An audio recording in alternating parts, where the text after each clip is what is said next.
Happy Sunday and welcome to the Jeremiah Patterson Show. I'm going to start tonight with something a little bit different. It'll all make sense at the end. Okay. In 1968, the Stanford Research Institute delivered a report titled Sources, Abundance, and a Fate of Gaseous Atmospheric Polluters. They delivered that report to the American Petroleum Institute, which is a trade organization for the fossil fuel industry. The report was later rediscovered and essentially digged up by researchers at the Center for the International Environmental Law, and it indicated that the impacts of rising CO2 levels. The report also provided a caveat saying essentially that if nothing is done, then this, quote, could bring about climatic changes, end quote. Now, the term global warming or climate change wouldn't even appear in an academic journal until 1975. It was written by the prominent NASA scientist, Dr. James Hansen. Here was a CBS News report on climate change in 1980. Concern about air quality usually centers on pollution, as in the ironic observation, if you can't see it, don't breathe it. Increased reliance on coal is a crucial part of the Carter administration energy program, but the Senate Energy and Natural Resources Committee heard warnings today that a coal-burning society may be making things hot for itself. Nelson Benton reports. The so-called greenhouse effect is created by carbon dioxide, a colorless, odorless gas. In small concentrations, it helps to sustain almost all life on Earth. The relatively small amounts of carbon dioxide in the Earth's atmosphere filter the warming rays of the sun to the Earth's surface. But like a greenhouse, carbon dioxide also prevents heat given off by the Earth from escaping into space. Researchers say increasingly large amounts of CO2 are accumulating in the atmosphere. They fear the Earth will gradually become warmer, causing as yet uncertain but possibly disruptive changes in the Earth's climate 50 to 70 years from now. Fossil fuels, when burned, release carbon dioxide into the atmosphere. Coal, the worst culprit, oil and natural gas to lesser degrees. Scientists and a few politicians are beginning to worry that global energy planning does not take the greenhouse effect seriously enough. If the Earth gets too warm, for example, ice caps could melt, raising the level of the seas. Possible, probable, we really don't know. But if it happens, it means goodbye Miami, goodbye Corpus Christi, goodbye Sacramento, goodbye Boston, which obviously is much more of a concern. Goodbye New Orleans, goodbye Charleston, Savannah, and Norfolk. On the positive side, it means that we could enjoy boating at the foot of the Capitol and fishing on the South Lawn. One model of climate, the Jason climate model, predicts that doubling carbon dioxide will result in August in Washington, D.C. that are 9 degrees centigrade warmer, or 16 degrees Fahrenheit, than current summers, but that the winters will only be 2 degrees centigrade warmer. Changes of this magnitude are very probably going to have a profound effect on agriculture, on all aspects of energy use and generation, and on water and land use. One scientist put the urgency of the greenhouse potential in biblical terms, citing the warning given to Noah in the Old Testament. Noah knew trouble was coming, he said, and he prepared for it. Nelson Benton, CBS News, Capitol Hill. The following year, in 1981, Walter Sullivan reported at the New York Times, quote, a team of federal scientists said it has detected an overall warming trend in the Earth's atmosphere extending back to the year 1880. They regard this as evidence of the validity of the greenhouse effect, in which increasing amounts of carbon dioxide cause steady temperature increases. The 7 atmospheric scientists predict a global warming of almost unprecedented magnitude in the next century. It might even be sufficient to melt and dislodge the ice cover over West Antarctica, they say, eventually leading to a worldwide rise of 15 to 20 feet in the sea level. In that case, they say it would flood 25% of Louisiana and Florida, 10% of New Jersey, and many other lowlands throughout the world within a century or less. Researchers were further confounded by an apparent cooling trend since 1940. As a result, many atmospheric scientists concluded that the climatic effects of increased carbon dioxide might not be detectable for many decades. But the government scientists say they see clear evidence that carbon dioxide added to the atmosphere since the Industrial Revolution has already warmed the climate." End quote. In that same year, in 1981, Exxon was informed about the dangers of climate change, and a new report was released that year. By 1982, climate change was still a major issue in terms of acceptance of this new crisis. This was reporting from CBS Evening News. Concern about rising temperatures on planet Earth heated up a hearing here in Washington today. For years, scientists have theorized about the dangers of the so-called greenhouse effect, the warming of the Earth's atmosphere due to the burning of coal and oil. And in recent months, as David Culhane reports, research has uncovered facts to support that theory. Many scientists claim that the temperature of the Earth's atmosphere has been rising over the past 100 years, that the great sheets of pack ice in Antarctica are melting at a much more rapid rate than previously. And finally, that the sea level has been rising with increasing swiftness over the past 40 years. I consider these early warning signals sufficient to make me concerned that the trend is all in the direction of an impending catastrophe.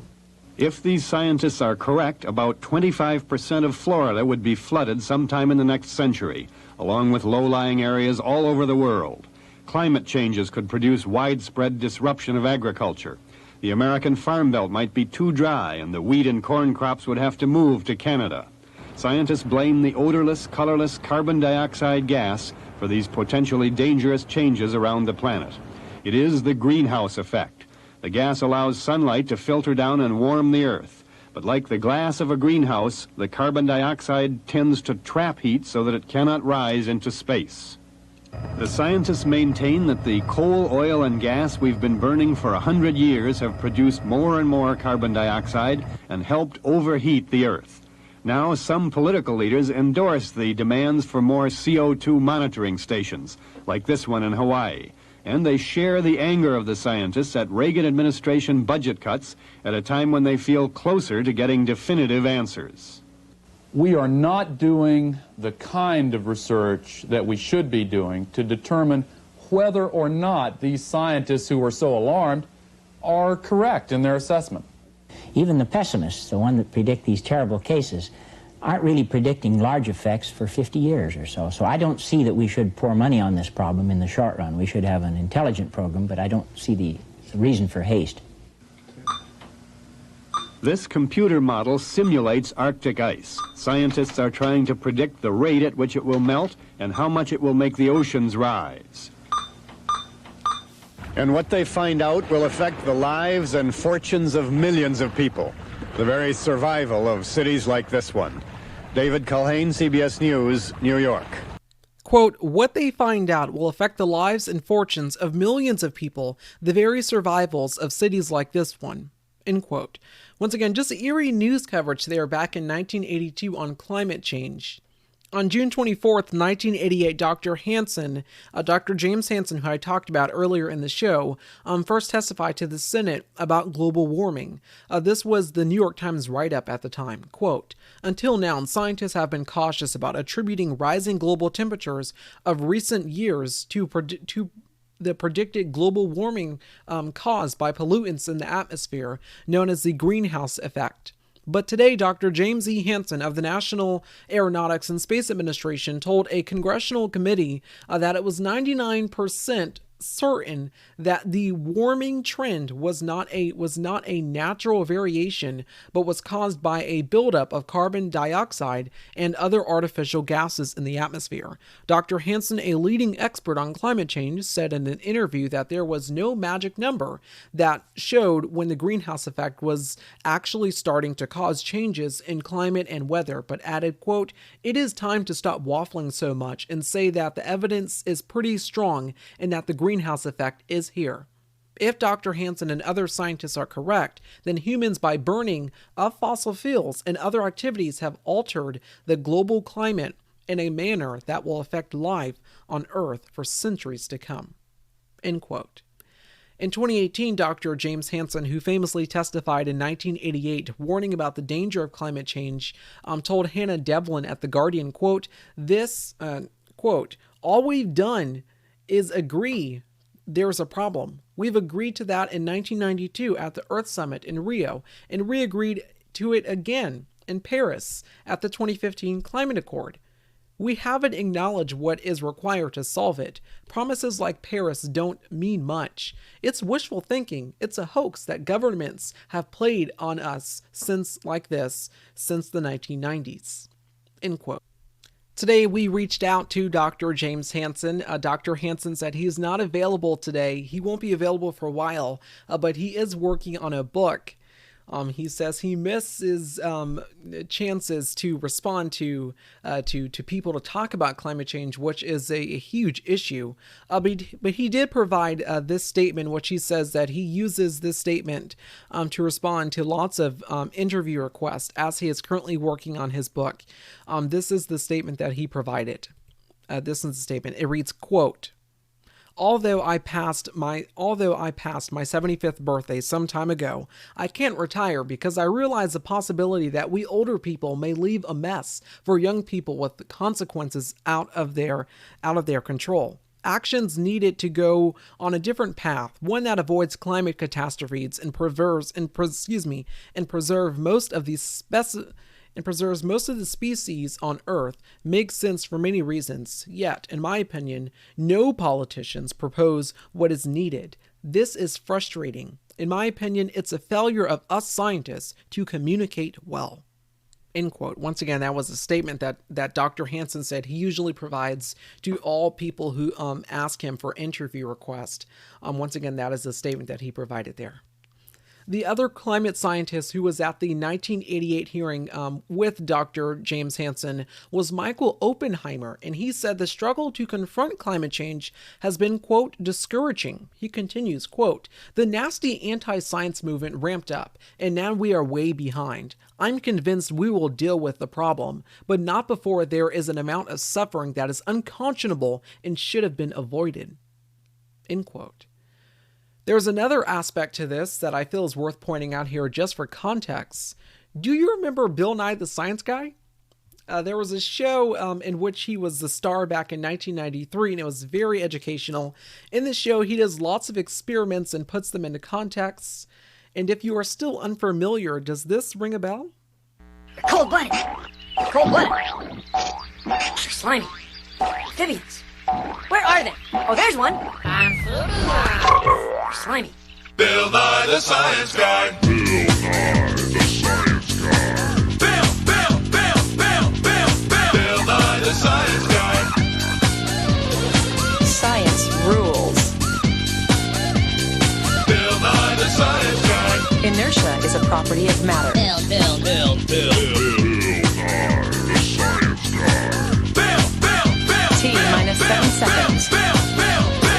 Bill Nye the Science Guy. That was the introduction to the show back then in the 1990s. I've had to watch this show before, and sometimes in science classes when we're doing assignments. Mr. Bill Nye is still alive and well. He's in his mid-60s. On this show back in the 1990s, one of the episodes he did was about climate change, and that has continued to be a recurring problem around the world. And so in 2019, Mr. Bill Nye emerged and emphasized the seriousness of climate change on HBO. Just a disclaimer here, if you are listening with any children, you may want to pause the show. All right, here it is. Bill Nye the Science Guy here. I'm going to explain the complicated logic behind carbon pricing. But first, safety glasses on. When something costs more, people buy less of it. Safety glasses off. That's it. Okay, safety glasses on. When we release carbon, say by burning coal or driving an SUV, all of us pay for that in the form of things like fires, floods, and crop failures. Putting a fee on carbon creates incentives to emit less carbon. And more importantly, it also incentivizes the development of low-carbon technology, which is huge because that's vital to reducing emissions globally. Here, I've got an experiment for you. Safety glasses on. By the end of this century, if emissions keep rising, the average temperature on Earth could go up another 4 to 8 degrees. What I'm saying is the planet's on fire. There are a lot of things we could do to put it out. Are any of them free? No, of course not. Nothing's free, you idiots. Grow the up. You're not children anymore. I didn't mind explaining photosynthesis to you when you were 12, but you're adults now, and this is an actual crisis. Got it?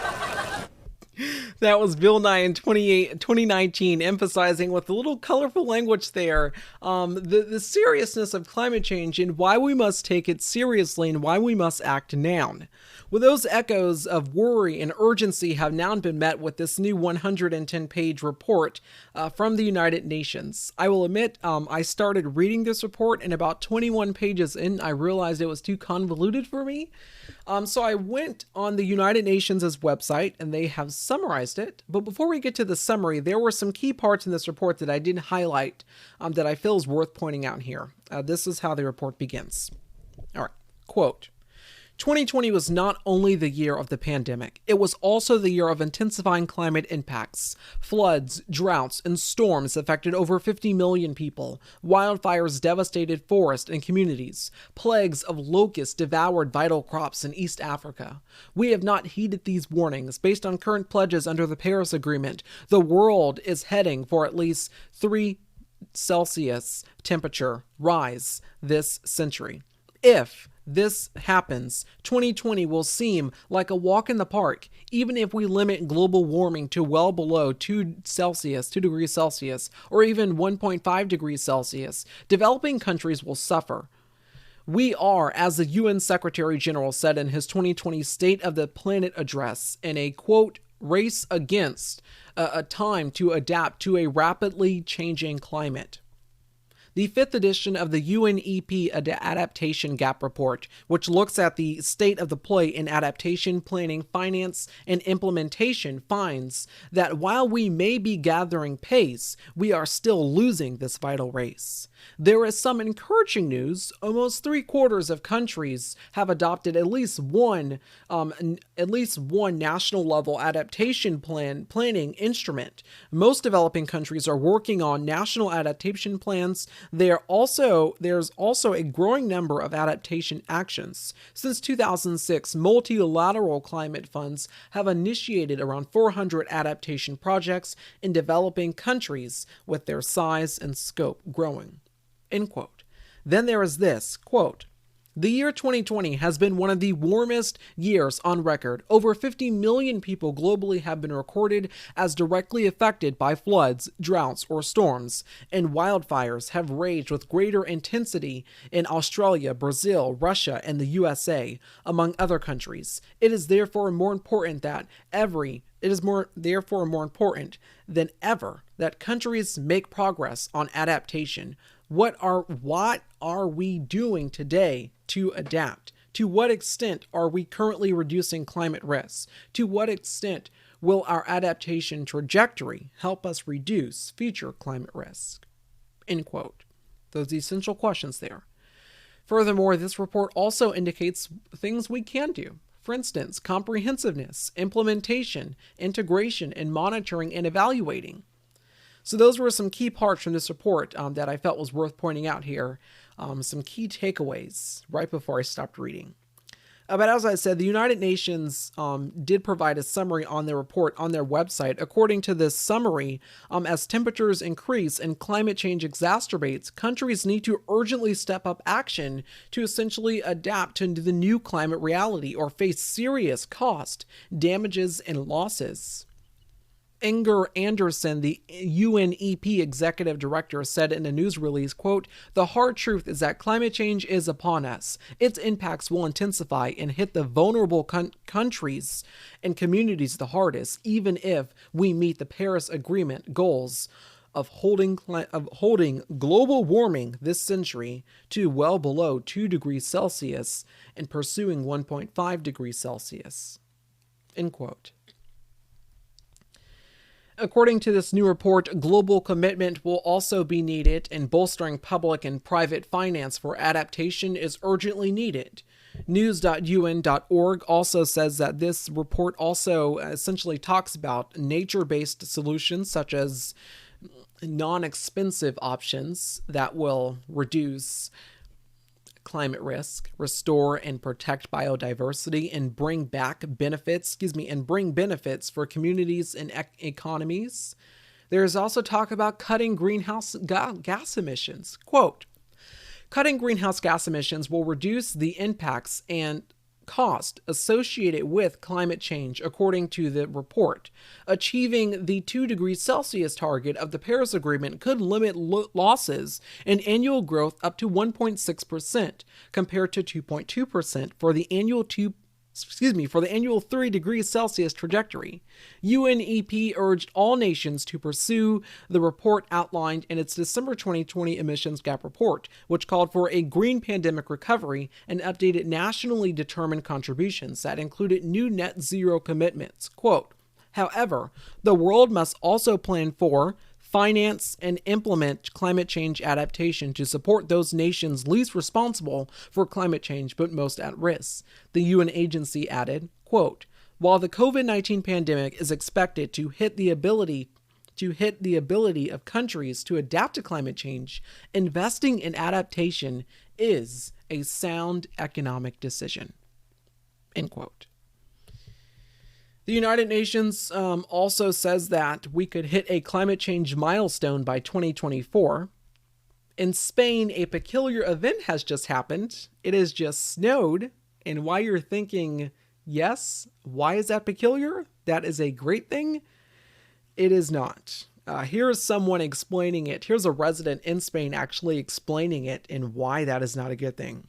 Quote, I don't want to be a Grinch, but this is my patio in Madrid, Spain today. Snow is nice, but this is far from normal. I've never seen this in Madrid in my life. Neither my parents. Climate change is real, and it's scary. End quote. Earlier this week, President Joe Biden rejoined the Paris Climate Accord, and today he spoke with French President Emmanuel Macron. Among the topics they discussed on that phone call was climate change. On Thursday, Reuters reported about U.S. climate envoy John Kerry. Quote, U.S. Special Climate Envoy John Kerry said on Thursday, measures to tackle climate change needed to be ramped up significantly, and achieving net zero global carbon emissions by 2050 would require a radical transformation of the economy. End quote. Also on Thursday last week, Andrew Friedman at the Washington Post reported that the Southern Ocean is essentially warming faster, which threatens ice in the Antarctic. Quote, the Southern Ocean is one of the most important yet least explored and understood regions of the planet when it comes to determining how global warming may affect the future of humanity, thanks to its capacity to absorb huge quantities of heat and carbon dioxide and melt swaths of the Antarctic ice sheet. Part of the reason for concern is because within these waters, seemingly small of shifts in temperature can have dramatic implications. Subsurface waters flowing around Antarctica are typically below freezing, but because of the pressures involved at depth and water's salt content, the freezing point can be lower than 32 degrees Fahrenheit, which is 0 degrees Celsius. This makes otherwise cold waters capable of melting ice. End quote. You should also know that today we have just received this reporting. This is new reporting from Lee Cohen at CBS News, also presumably have been followed by other networks.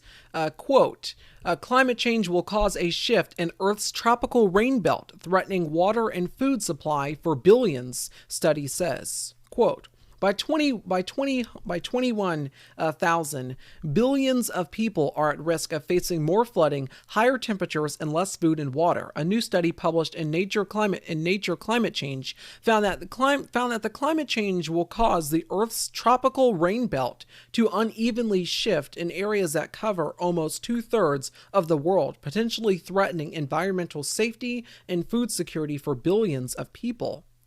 The tropical rain belt, otherwise known as the Intertropical Convergence Zone, or ITCZ, is a narrow area that circles the Earth near the equator, where trade winds from the northern and southern hemispheres meet.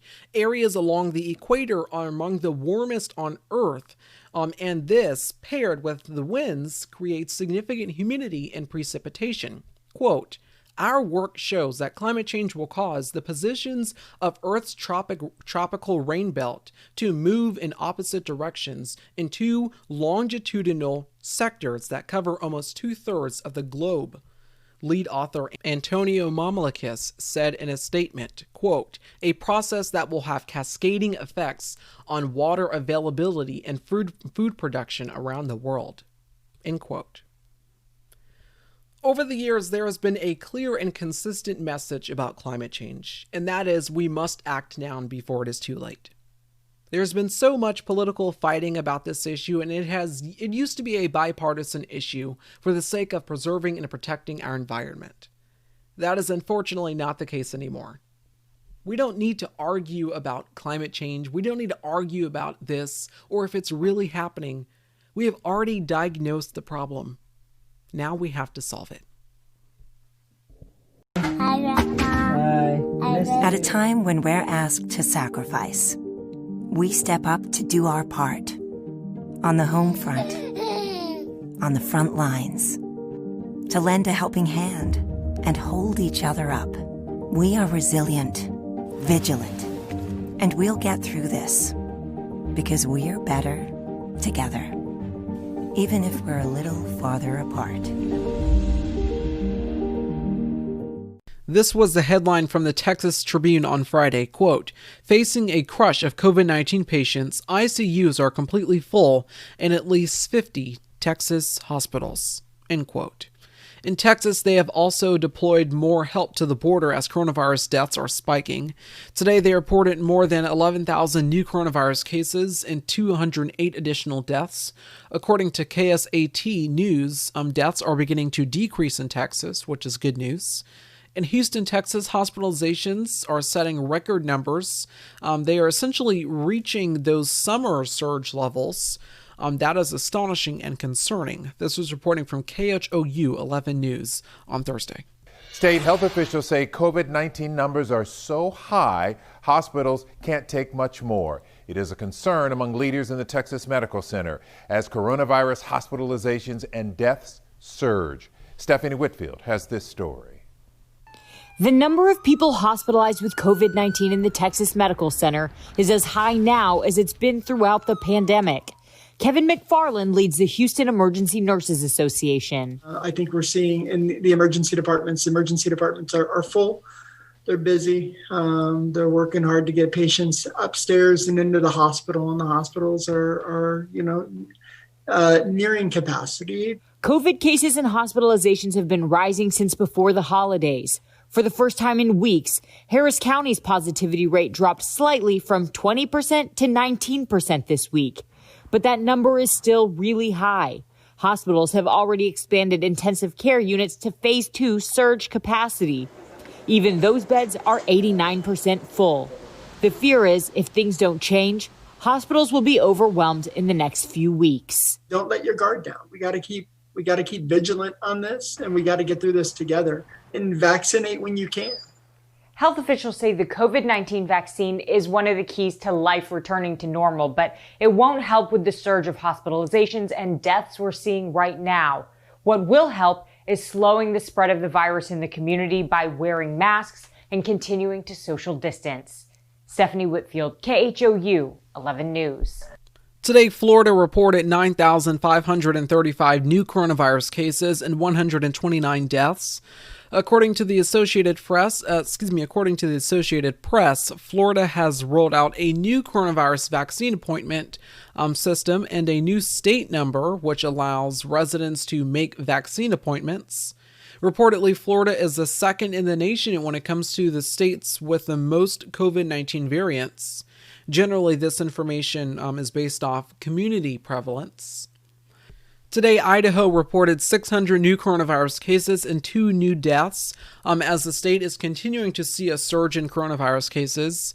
Today, Justin Mack reported at the Indianapolis Star that Indiana reported 2,565 new coronavirus cases and 23 deaths. In Georgia, yesterday they reported over 6,000 new coronavirus cases, over 6,000 confirmed new coronavirus cases, and 128 deaths. Carrie Tjardian, Yamal Burrard, and Ariel Hart, right at the Atlanta Journal-Constitution about coronavirus on the front lines. This is their report. This is part of their report. Quote, Dr. Clifton Hastings took to social media 2 days before Christmas with an urgent plea. In a dramatic video, the veteran surgeon warned that Northeast Georgia health system, where he served as chief of staff, was reaching a breaking point. The number of COVID-19 patients at NGHS hospitals already had doubled in less than a month. The staff was stretched. Space was running short. Standing in front of a mobile medical unit surrounded by weary colleagues, Hastings pleaded for people to protect themselves, their families, and the entire family from COVID-19 over the holidays. The hospitals, he warned, may not be able to care for everyone if the surge intensified. 2 weeks after Christmas, scenes Hastings feared began to play out at Northeast Georgia's medical centers and at almost every hospital across the state.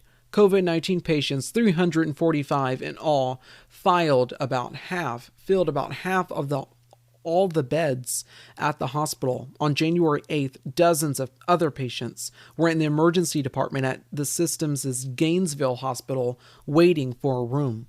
Some couldn't even get into the ER after one expansion after another throughout the pandemic, with tents and mobile units set up, a gym converted into a hospital ward, and regular rooms and into ICU space. It was too much. Quote, I walked out and there were 8 ambulances in the ambulance bay, and there was a trauma surgeon crawling out the back of the ambulance because he'd gone in there to evaluate the patient to triage. There was an ED doc.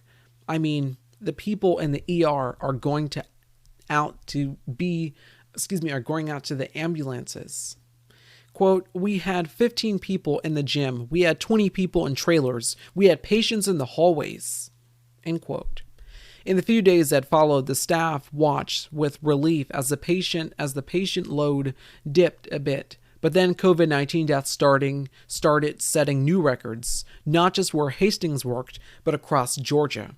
To deal with the casualties, NGHS resorted this week to bringing in a mobile morgue in Gainesville. That would have been unthinkable just a year ago, but was just one of many unimaginable steps hospitals are taking during this crisis. It almost hurts your soul to see so much death and sadness, Hastings said. Quote, this week marks the anniversary of the first confirmed coronavirus case in the United States. 1 year, more than 400,000 Americans have died of this virus, about 12,000 of them from Georgia. While the rollout of vaccines offers some hope, the dark reality is that treadliness of the pandemic are steepest down. Hospitalizations in Georgia reached their highest points this month. COVID-19 deaths are setting records. Doctors and nurses at hospitals across Georgia say what they are going through is best described by one word: war. Quote, we still have folks who question the seriousness of COVID-19, and all I can say to them is I wish I could give you a tour of our facility, the inside tour. It truly looks like a war zone. The noise and disarray contribute to the war zone atmosphere. Plus, like wounded soldiers, a continent away from home, hospitalized patients with COVID-19 usually don't have their families at their bedsides. The doctors and nurses are often the ones holding their hands at the end. End quote. Once again, that was reporting from the Atlanta Journal-Constitution. I'll make sure to leave that article in the description of this episode. That was some of the reporting. There's more in that article there. CNN reported on Friday that 2 Georgia educators died from the coronavirus within hours apart. Quote, a school district in Georgia is mourning the loss of 2 educators who died within hours of each other from COVID-19. Dana Johnson and Cynthia Lindsay, employees in Cobb County schools in metro Atlanta, both lost their battle against COVID-19 on Thursday, according to Connie Jackson, president of the Cobb County Association of Educators. GoFundMe pages for the 2 educators confirmed their deaths. Johnson was a teacher at Kemp Elementary School and suffered from pre-existing conditions. Lindsay was a paraprofessional at Sedalia Park Elementary, a third educator in the county. Patrick Key died on Christmas Day from COVID-19. An art scholarship has essentially since been established in his honor. End quote. Also in Georgia, a teacher wrote in his obituary for people to wear masks during this pandemic. This was a fellow colleague addressing 2 board members and the superintendent last Friday. Our next speaker is Jennifer Susko. On Christmas, we lost a teacher to COVID-19, Mr. Patrick Key. As teachers and staff are being asked to do more than ever, we would appreciate that more be done to remember and honor Patrick tonight. His obituary said, Patrick felt passionate about wearing masks during the pandemic. In lieu of flowers, please buy and wear a mask to protect others and yourself in honor of him. That's from his obituary.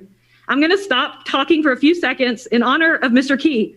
During the silence, I'd like to ask all members of the board and the superintendent to put on your mask as a tribute to this teacher who did everything you asked of him, even teaching through a pandemic.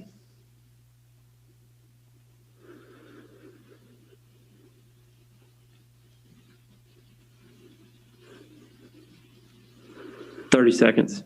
I'd like the record to reflect that some of you did not wear a mask. The final request of a Cobb teacher who died. Your actions in these 2 minutes have spoken louder than words. We see where your priorities are. Please know that many of us reject your false gratitude for staff since we seem disposable to many of you." Once again, that was an exchange. That was an exchange from one of the colleagues of the teacher who has just passed away from the coronavirus. You can hear her expressing her enragement there. Bryn Keffey, the chief investigative reporter at 11 Alive News in Georgia, wrote this on Twitter, quote, "A teacher's dying wish was for people to wear masks during the pandemic. 3 Cobb County, Georgia educators have died during COVID. At a school board meeting Thursday, 2 board members and the superintendent refused to wear masks, even during a moment of silence." End quote. Here in the United States, we have more than 25 million coronavirus cases and more than 419,000 coronavirus deaths. Today, President Joe Biden reinstated the coronavirus restrictions, adding South Africa, the United Kingdom, and Brazil to the list. This is because of these new COVID-19 variants that we are experiencing globally. These are going to be some long and dark months ahead. Stay with us. Welcome back. Here's a programming note for you here. On the Jeremiah Patterson Show on this Wednesday, I'll be doing a special on this show about the history of 50-50 Senates in the Senate that we are experiencing now, that is divided and it is very, very tight in terms of partisanship, and all the more to come in terms under this new administration. Once again, this Wednesday here on the Jeremiah Patterson Show, the history of 50-50 Senates. Stay with us. In this world where people are staying at home, many of life's moments are being put on hold. At Carvana, we understand that for some, getting a car just can't wait. That's why the new way to buy and sell a car is also the safer way. At Carvana, you can do it all 100% online from home, with a touchless delivery and pickup process to keep you safe. And for even greater peace of mind, all Carvana cars come with a 7-day return policy. So if you need to keep moving, it's our goal to keep you safe. Check out Carvana, the safer way to buy a car. In the fall of 1973, as the Watergate scandal was intensifying, President Richard Nixon ordered the Attorney General Elliot Richardson to fire the Watergate Special Prosecutor Archibald Cox. And Attorney General Richardson, he refused and he resigned in protest. Nixon then kept going through the top echelons of the Justice Department to find someone who could do this. And he finally found someone named Robert Bork to fire Archibald Cox. This quickly became known as the Saturday Night Massacre. This was reporting from NBC News at the time. Good evening. The country tonight is in the midst of what may be the most serious constitutional crisis in its history. The president has fired the special Watergate prosecutor, Archibald Cox. Because of the president's action, the attorney general has resigned. Elliot Richardson has quit, saying he cannot carry out Mr. Nixon's instructions. Richardson's deputy, William Ruckelshaus, has been fired. Ruckelshaus refused, in a moment of constitutional drama, to obey a presidential order to fire the special Watergate prosecutor. And half an hour after the special Watergate prosecutor had been fired, agents of the FBI, acting at the direction of the White House, sealed off the offices of the special prosecutor, the offices of the Attorney General, and the offices of the Deputy Attorney General. 6 FBI agents present, impeding our operations right now. All of this adds up to a totally unprecedented situation, a grave and profound crisis in which the President has set himself against his own Attorney General and the Department of Justice. Nothing like this has ever happened before. That was John Chancellor reporting on an NBC News special report on October 20th, 1973 about the Saturday Night Massacre. Well, it appears that this is now Act 2 of that horrific moment in 1973, because on Friday night, Katie Benner at the New York Times broke this blockbuster reporting, quote, Trump and Justice Department lawyers said to have plotted to oust acting Attorney General. Here's the lead from that article. Quote, the Justice Department's top leaders listened in stunned silence this month. One of their peers, they were told, had devised a plan with President Donald J. Trump to oust Jeffrey A. Rosen, an acting Attorney General, and wield the department's power to force Georgia state lawmakers to overturn its presidential election results. The unassuming lawyer who worked on the plan, Jeffrey Clark, had been devising ways to cast doubt on the election results and to bolster Mr. Trump's continuing legal battles and the pressure on Georgia politicians. Because Mr. Rosen had refused the president's entreaties to carry out those plans, Mr. Trump was about to decide whether to fire Mr. Rosen and replace him with Mr. Clark. The department officials convened on a conference call and then asked each other, "What will you do if Mr. Rosen is dismissed?" The answer was unanimous: they would resign. Their informal pact ultimately helped persuade Mr. Trump to keep Mr. Rosen in place, calculating that a furor over mass resignation at the top of the Justice Department would eclipse any attention on his baseless accusations of voter fraud. Mr. Trump's decision came only after Mr. Rosen and Mr. Clark made their final competing cases to him in a bizarre White House meeting that two officials compared with an episode of Mr. Trump's reality TV show, The Apprentice, albeit one that could prompt a constitutional crisis. End quote. Reportedly, this was not previously divulged, but we know that Jeffrey Clark pressured the acting Attorney General Jeffrey Rosen to appoint special counsels, including one who would investigate the Dominion voting systems, which has been part of these ludicrous election conspiracy theories by the former Trump campaign. The article continues, quote, Mr. Trump said on December 14th that Attorney General William P. Barr was leaving the department. Some officials thought that he might allow Mr. Rosen a short reprieve before pressing him about the voter fraud allegations. After all, Mr. Barr would be around for another week. Instead, Mr. Trump summoned Mr. Rosen to the Oval Office the next day. He wanted the Justice Department to file legal briefs supporting his allies' lawsuits seeking to overturn his election loss. And he urged Mr. Rosen to appoint special counsels to investigate not only unfounded accusations of widespread voter fraud, but also the Dominion voting machines firm. Mr. Rosen refused. He maintained that he would make decisions based on the facts and the law, and he reiterated that what Mr. Barr had privately told Mr. Trump. The department had investigated voting irregularities and found no evidence of widespread voter fraud. But Mr. Trump continued to press Mr. Rosen after the meeting, in phone calls and in person. He repeatedly said that he did not understand why the Justice Department had not found evidence that supported the conspiracy theories about the election that some of his personal lawyers had espoused. He declared that the department was not fighting hard enough for him. As Mr. Rosen and the Deputy Attorney General Richard P. Donahue pushed back, they were unaware that Mr. Clark had been introduced to Mr. Trump by a Pennsylvania politician and had told the president that he agreed that fraud had had affected the election results. Mr. Trump embraced Mr. Clark and had been appointed the acting head of the Civil Division in September, and was also the head of the department's Environmental and Natural Resources Division. As December wore on, Mr. Clark mentioned to Mr. Rosen and Mr. Donahue that he spent a lot of time reading on the internet, a comment that alarmed them because they interfered that they believed the unfounded conspiracy theory that Mr. Trump had won the election. Mr. Clark also told them that he wanted the department to hold a news conference announcing that it was investigating serious accusations of election fraud.